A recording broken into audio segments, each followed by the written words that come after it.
तो मेरा क्वेश्चन ये है कि हम क्या करते हैं, जो भी हमारे आसपास चीज़ें होती है, जो भी हमारे एक्सपीरियंसेस होते हैं, हम उससे सीखते रहते हैं, चाहे वो रिलेशनशिप्स में हो, चाहे वो पढ़ाई हो, करियर हो, जॉब हो, व्हाटएवर, उसी से ही हमारी अंडरस्टैंडिंग डेवलप होती रहेगी। लेकिन सर मैं ये जानना चाहती हूँ कि हमारी जो डीपर अंडरस्टैंडिंग है, जो आप बोलते हो कि अपने आप को समझो, सेल्फ नॉलेज आपकी बहुत ज़्यादा स्ट्रांग होनी चाहिए, वो कैसे इंक्रीज़ करी जाए? कि हमको अंडरस्टैंडिंग बढ़ानी है किसकी? खुद की। क्योंकि अगर हम खुद को अच्छे से समझ जाएं, खुद को समझने का मतलब क्या? खुद की बॉडी को अच्छे से समझ लेना, खुद के माइंड को अच्छे से समझ लेना। माइंड में क्या क्या आ गया? थॉट्स आ गए, फीलिंग्स आ गई, इमोशंस आ गए। और ये समझना कि हमारे थॉट्स, हमारी फीलिंग्स, हमारे इमोशंस बाहर दुनिया के कंट्रोल में है या हमारे अपने कंट्रोल में है। दुनिया के कंट्रोल में है तब आप कुछ नहीं कर सकते। तब आप क्या करोगे? एक नाकाम कोशिश करोगे दुनिया को बदलने की, सामने वाले को चेंज करने की। और जितनी कोशिश करोगे उसको उतना ही गुस्सा आएगा, क्योंकि कोई बदलना नहीं चाहता। अब आपने जो बात कही है कि भाई हम अपनी लाइफ के एक्सपीरियंसेस से सीखते हैं, क्या हम एक्चुअल में सीखते हैं? या सीखते भी हैं तो क्या हम बहुत ही सुपरफिशियल तरीके से सीखते हैं या बहुत डीपली सीखते हैं? सर डीपली भी सीखें अगर, क्योंकि मेरे जितने फ्रेंड्स हैं वो भी, या मेरे रिलेशनशिप्स लगा लो फैमिली के साथ या किसी के भी साथ, वो बहुत अच्छे हैं। दैट मीन्स आपने रिलेशनशिप्स की पजल को सॉल्व कर लिया है। कैसे किया है? नॉलेज से ही सर, कि सामने वाले को पहले देखो। आपने एक वर्ड यूज किया, नॉलेज से। क्या आपने नॉलेज से अपनी रिलेशनशिप्स को ठीक किया या एक्सपीरियंस से? Experience plus knowledge. एक मिनट, इसको ध्यान से समझना। Knowledge is something which is there in books.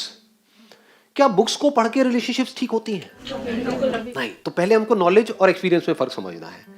तो आपने किससे सीखा? नॉलेज से नहीं सीखा, आपने मुझसे नहीं सीखा, आपने कहीं से पढ़ करके कुछ अपनी मेमोरी में फीड नहीं किया और उसको करने की कोशिश नहीं करी। आपने रिलेशनशिप में कुछ गलतियां करी, कुछ सही किया और दोनों से सीख लिया। तो आपको समझ आया कि कैसे बैलेंस मेंटेन करते हैं एक रिलेशनशिप में। कि सामने वाला पर्सन अगर हमारे पास आया है तो बैठ करके आराम से उसकी बात समझने से, उसको समझने से, अपने आप को उसकी जगह रख करके देखने से रिलेशनशिप अच्छी होती है। ये बात आपको समझ आ गई है? बहुत लोगों को नहीं आई है। जिस दिन आपने अपनी लाइफ के जो एक्सपीरियंसेस हैं उससे सीखना शुरू कर दिया, उस दिन आपने एक्चुअल में ग्रो करना शुरू कर दिया। अच्छे और बुरे दोनों से ही। हर एक्सपीरियंस से, जो भी कुछ आपके साथ हो रहा है बाहर या आपके अपने अंदर माइंड में, उससे भी हम कुछ सीखते चले जा रहे हैं। तो लाइफ की कुछ बहुत बेसिक सी चीजें हैं जो लोग नहीं समझ पाते हैं। अगर वो समझने लग जाए तो उसी को डीपर अंडरस्टैंडिंग बोलते हैं। तो अगर आप डीपली लाइफ को समझ करके अपनी रिलेशनशिप्स को ठीक कर सकते हो, तो डीपली लाइफ को समझ करके फाइनेंशियली भी अपने आप को स्टेबल कर सकते हो। वो आप कर चुके हो ऑलरेडी। सर मैं सीए कर रही हूँ और मैं साथ में अपना पार्ट टाइम काम भी करती हूँ, तो मैं कभी अपने पेरेंट्स से पैसे नहीं मांगती। इन द सेंस कि आप इंडिपेंडेंट हो फाइनेंशियली, राइट? तो फाइनेंशियली भी आपने अपनी लाइफ को अच्छे से बैलेंस कर लिया है, डिजाइन कर लिया है। हेल्थ को भी, मैं योगा करती हूँ। डेली करते हो आप योगा, तो हेल्थ वाइज भी आपने अपनी लाइफ को बैलेंस कर लिया है। अगर हम अपनी हेल्थ को अच्छे से बैलेंस नहीं कर पा रहे हैं, which is more important than anything else in this world. सारी बातें आपको समझ आ गई लेकिन हेल्थ की धज्जियां उड़ी हुई है, क्या करोगे इन बातों का? तो जो आदमी अपनी हेल्थ को बैलेंस नहीं कर पा रहा, जो आदमी अपनी वेल्थ को बैलेंस नहीं कर पा रहा, पैसा तो चाहिए ना यहाँ पे सर्वाइव करने के लिए, या नहीं चाहिए? जेबें खाली हैं लेकिन बात कर रहे हैं मेडिटेशन की, क्या होगा ऐसे आदमी का? हेल्थ की धज्जियां उड़ी हुई है, बात कर रहे हैं मेडिटेशन की।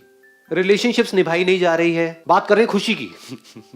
तो आपको अगर अपनी लाइफ को बेटर करना है तो ये तीन चीजें चाहिए, नहीं चाहिए? Health, wealth and happiness which is connected to relationships.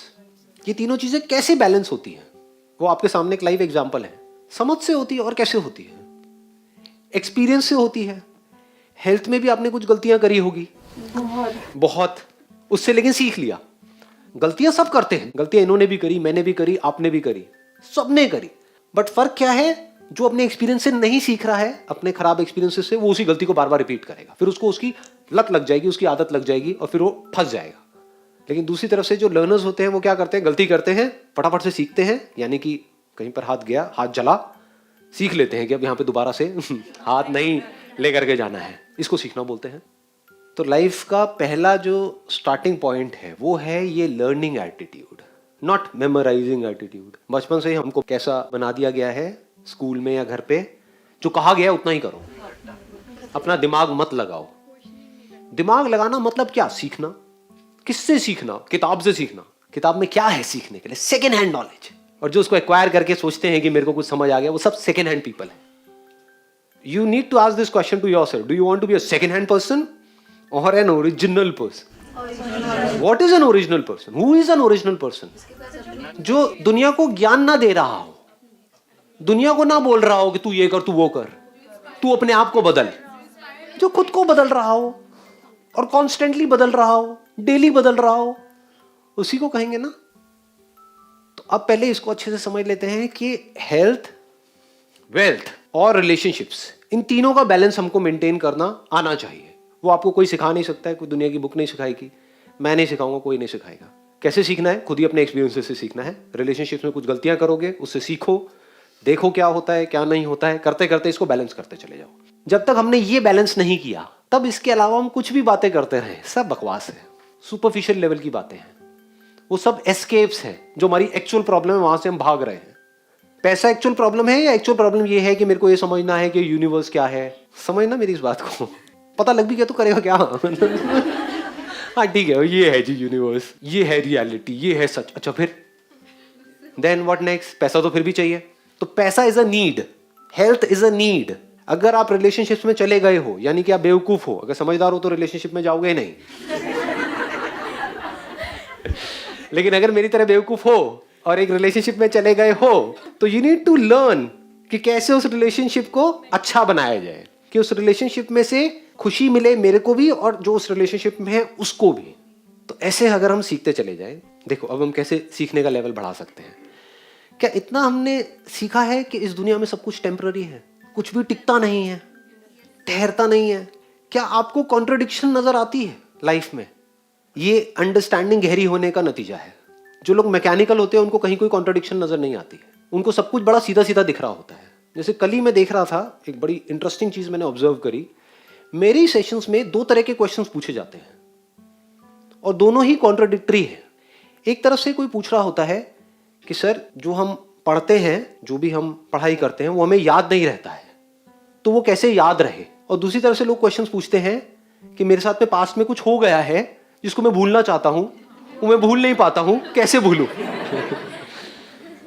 तो भाई आप चाहते क्या हो?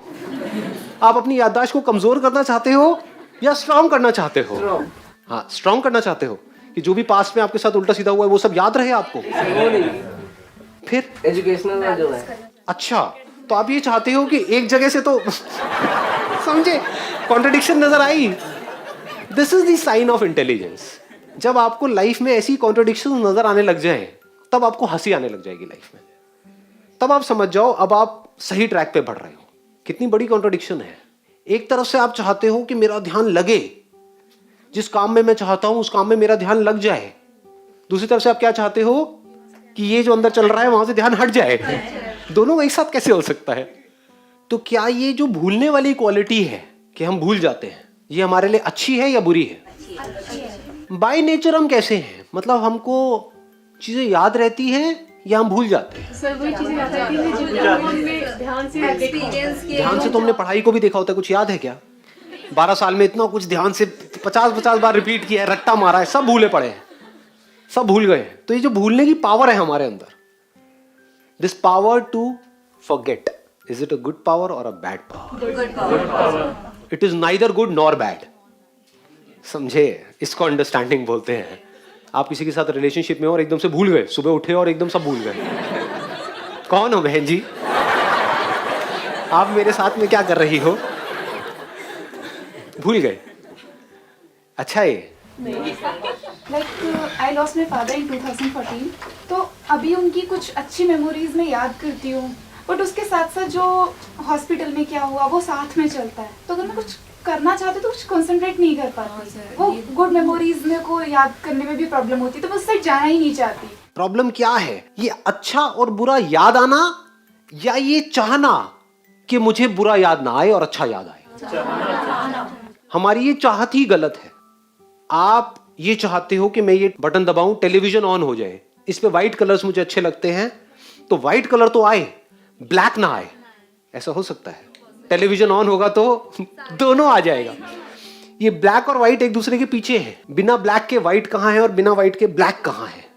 व्हाइट को देखने के लिए पीछे ब्लैक का बैकग्राउंड होना चाहिए. अगर सिर्फ व्हाइट ही व्हाइट हो तो व्हाइट नजर नहीं आएगा, वहां पे सिर्फ स्पेस नजर आएगी. व्हाइट कलर भी अगर आपको देखना है तो पीछे ब्लैक चाहिए. उसके अगेंस्ट में आप वाइट देख सकते हो। ये ज्यादा टेक्निकल हो गया। तो अगर ऐसे हम समझ जाएं तो हम जो भी गलत चाह रहे हैं वो चाहना बंद कर देंगे। जैसे ही गलत चाहना बंद कर देंगे दुख होना बंद हो जाएगा, प्रॉब्लम सॉल्व। ये एक्चुअल सॉल्यूशन है। हम कैसे प्रॉब्लम को सॉल्व करना चाह रहे हैं, जैसे सब कर रहे हैं। कैसे? नेगेटिव थॉट्स बहुत आते हैं, ये पॉजिटिव थॉट्स के ऊपर बुक्स पढ़ लो। नेगेटिव थॉट्स बहुत आते हैं, घर वाले आकर के सलाह देंगे, अरे क्यों नेगेटिव सोच रहे हो, तू बड़ा नेगेटिव सोचती है। उनको बोला एक बार जरा अपने ब्रेन के अंदर झांक के दिखाना, मेरे को जरा दिखाना आपके ब्रेन के अंदर क्या क्या चलता है। सबकी ब्रेन के अंदर जो जो चल रहा होता है, आपकी, आपके घर वालों की, ऐसे लोग जिनकी आप बहुत रिस्पेक्ट करते हो, आपके फादर, आपकी मदर, आपके पेरेंट्स, कोई भी इंसान, उनकी ब्रेन में जो एक्चुअल में चल रहा होता है अंदर, जो वो सोच रहे होते हैं, अगर उसको टेलीकास्ट कर दिया जाए ना टीवी चैनल के ऊपर, अगले दिन सुसाइड करेंगे वो सारे के सारे। इससे क्या समझ आ रहा है? ब्रेन इज ब्रेन, सबकी एक जैसे काम करती है। और ब्रेन में ऐसा कोई तरीका नहीं है ये तो आए वो ना आए, या तो दोनों ही नहीं आएंगे। जैसे गहरी नींद में होता है, जब आप गहरी नींद में होते हो तो पिक्चर बंद हो जाती है। जैसे स्क्रीन बंद हो गई, ऑफ, दोनों ही गायब। पर उसके लिए हम तैयार नहीं है। कॉन्ट्रडिक्शन देख रहे हो?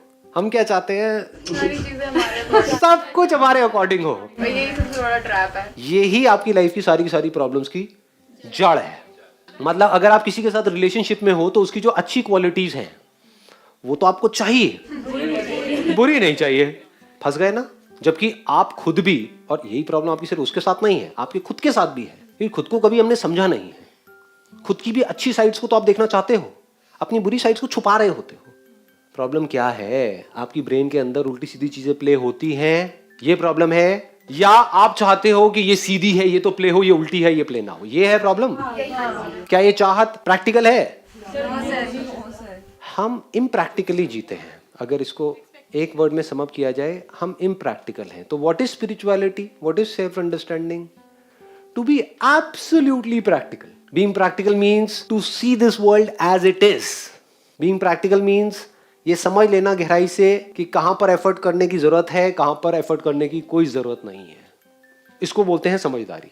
बट मैं चाहती हूँ कि वो जो ये वाली चीज़ है ना, कि ये पूरा यूनिवर्स क्यों है, मैं क्यों हूँ यहाँ, ये कैसे पता चलेगा sir? If you start looking at yourself in the sense, जिसको भी आप मैं बोलते हो, क्या आप मुझसे अलग हो? अरे दिख रहा है, मतलब देखो इतना सिंपल है। अपीयरेंस के लेवल पे हम अलग हैं, एक्चुअल में इस मोमेंट में यहाँ पर जो भी कुछ है उसके बेस पर क्या हम एक दूसरे से अलग अलग हैं? टाइम तो सब सेम ही लगा। इसको और सिंपल वे में देखो, जो हमारा मटेरियल है, जिस मटेरियल के हम बने हुए हैं, वो सेम है या वो अलग अलग है? सेम है। This must be very clear. पानी सिमिलर नहीं है आपकी बॉडी का और मेरी बॉडी का, सेम है। वही ब्रेथ इधर आ रही है, वही ब्रेथ इधर आ रही है। It is same, it is not similar. जो स्पेस है इस बॉडी के अंदर और आपकी बॉडी के अंदर, वो सिमिलर है या सेम है? तो सब कुछ तो सेम है, अलग है क्या? सिर्फ हम सोच सकते हैं कि हम एक दूसरे से अलग अलग हैं, अलग हो नहीं सकते। अगर आप ध्यान से देखोगे कहीं पे जा करके किसी नदी में या कहीं पर भी, तो पानी के बुलबुले भी हैं, झाग भी है, लहर भी है। लहरें एक दूसरे में अलग अलग भी है, कोई बड़ी लहर है, कोई छोटी लहर है। एक एंगल से देखोगे तो सब एक दूसरे से अलग है। That is from the appearance point of view. दिखने में एक दूसरे से अलग अलग है, कोई बड़ी है कोई छोटी है। दूसरा एंगल क्या है देखने का? From the substance point of view, वो सेम है। It is not similar, it is same. तो ये दो अलग अलग नजर होती है इस दुनिया को देखने की। जो सेल्फ इंक्वायरी की शुरुआत होती है वो होती है सब्सटेंस पॉइंट ऑफ व्यू से। तो जैसे ही आप देखते हो एक्चुअल में क्या है और हमें लगता क्या है, हमें लगता क्या है कि मैं ये हूं, मैं उससे अलग हूं, ये हमारी थिंकिंग का ग्राउंड है। ये जड़ी ऐसी है कि यहां पे आप खुश हो ही नहीं सकते मरते दम तक। यहां पे लड़ाई झगड़े भी होंगे, स्ट्रगल भी रहेगी, डर भी रहेगा, पता नहीं क्या क्या रहेगा। ये है एक्शन की दुनिया। एक दुनिया आती है थिंकिंग की दुनिया। बैठे हो अकेले में, वो सोच रहे हो, वहां पर आपकी नजर कहां है? सब्सटेंस की तरह। ये जो ऊपर ऊपर से दिख रहा है वहां से ध्यान हटा के एक बार एक्चुअल में देखता हूं कि क्या है। तो एक्चुअल में जब आप देखते हो तो आपको सिर्फ एक ही सब्सटेंस नजर आता है चारों तरफ, और वो सब्सटेंस आपसे अलग नहीं होता है, वो आप ही होते हैं।